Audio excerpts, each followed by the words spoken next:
Howdy all and welcome back to the channel. So I just want to say hello to all my new subscribers. It's great to have you here, and thanks to everybody who's been sharing and liking and commenting on my channel. It's really helpful, and as I get to the 10,000 subscribers I shall be doing a giveaway, which I'm only about 80 away, which is really cool, so thanks everybody. However, today is a little preview video that I've got of the upcoming game from Ubisoft. It's an open world game called Republic Riders.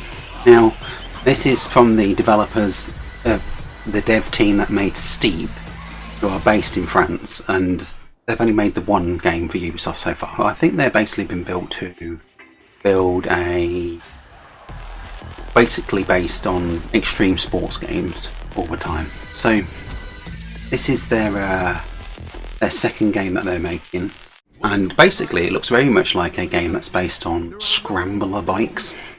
You know, you chuck yourself down a mountain range, off you go.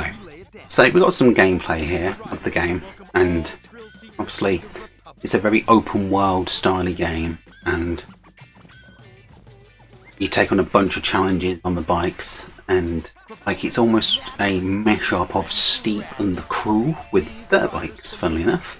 It all sounds very, very too for Ubisoft open world style games, and they monetize to hell.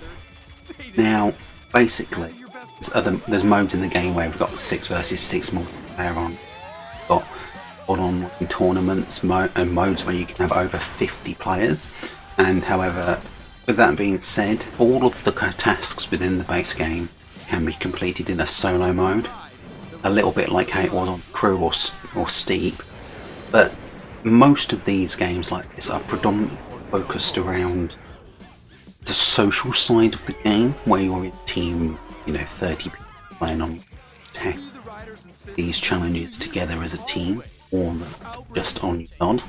Now,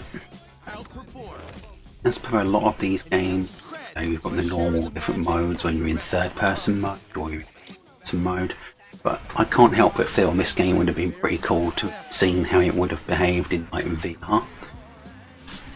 Yeah, I mean, chucking yourself off the side of a mountain on a dirt bike in VR mode would have probably been somewhat sickening, I think. However, they've not put that in at the moment in time, but that's not to say they come at a later date. However, one of the things to note about this game is on next generation consoles, on PS5 in particular, the game is running at 4K 60, so you're going to have a really smooth frame rate experience on the game.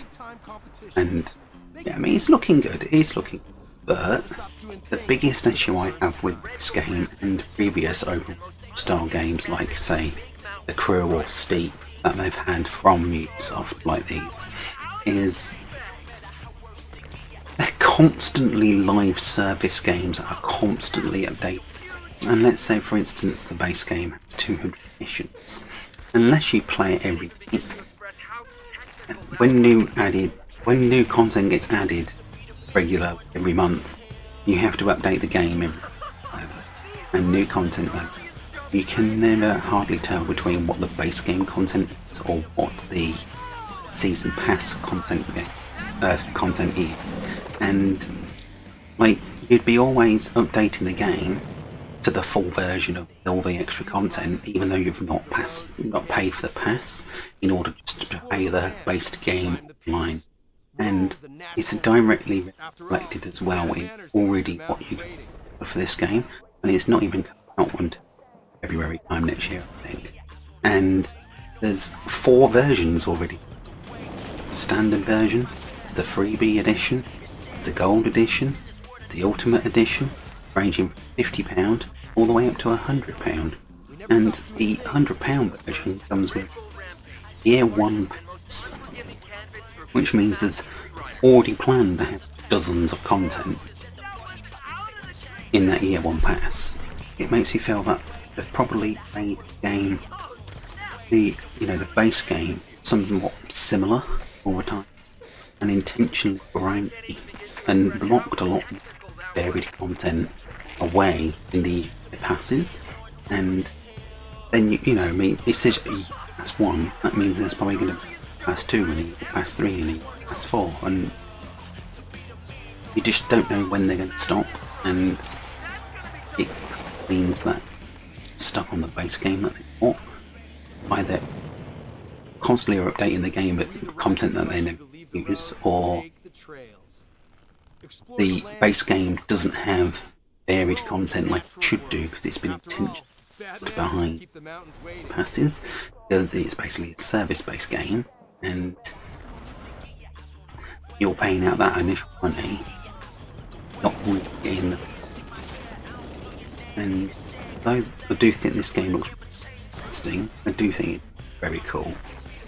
It's possibly not the type of game I probably get one day for myself, and I mean, it looks awesome. It does look very. I did enjoy the crew. I did enjoy Steep, but I didn't play Steep straight away. I picked it up. Anyway. So, the biggest issue is for me is the fact that it's a service game, because the idea and the content there is just that service concept. So many games now is falling dead for me, and I'd much prefer this to have just been a game at your base, maybe one bit of DLC or two, and done with it. Time and go from there. But you can see, I suppose. Anyway, this obviously is all just a preview and some initial thoughts of what we've seen so far and the gameplay and content. If you did like this video, please leave me a comment.